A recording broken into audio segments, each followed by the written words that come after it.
my Mexican Africans who've been sending in donations. And let me say this to my Mexican family one time. I had a couple inboxes from the Mexican family, not the African Mexican family, but the regular Mexican family. When I gave my critique on Black Panther, I'm talking to the Mexican American community. Much respect to the Mexican American community. Some of you thought I was being disrespectful of Mexican people in my Black Panther 2 movie review. And I want to clarify with you all that I was not disrespecting the Mexican people. I referred to the protagonists in Black Panther 2 as the underwater Mexican community because they were a Mesoamerican community of Mexicans, at least they appeared to be, and they lived under the water in the Wakandan movie.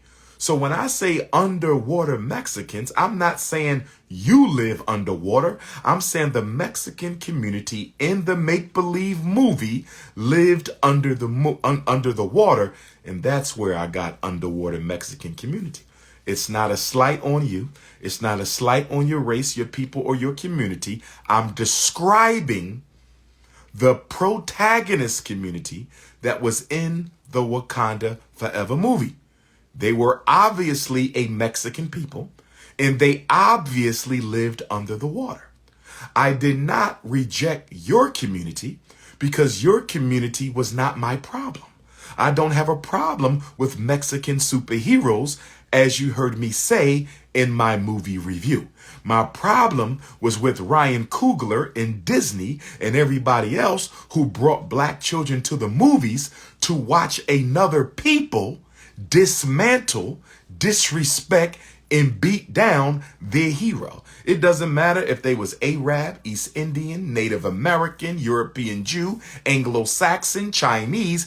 I would have had a problem with it. The issue is not with the Mexican people.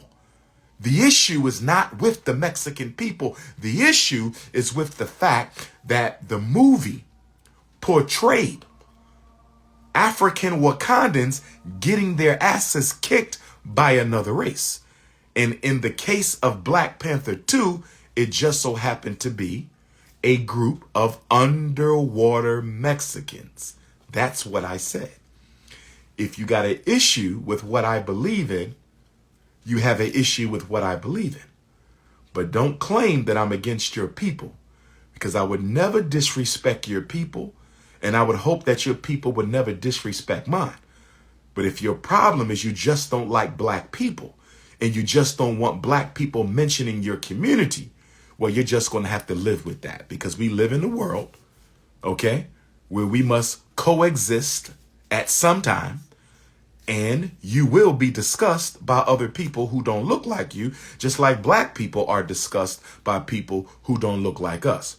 But for the Mexican Americans out there who support Dr. Umar, I wanted to clarify with you guys, I was not disrespecting your people. I was simply describing the group of protagonists in the movie who were an ancient Mexican people who lived under the water, hence the term underwater Mexican. How many smart-ass scared Negroes we have in America? How many mainstream Afrocentric scholars who know everything about our past, but scared as hell of confronting the oppressor? Education is one thing. Socialization is something totally different.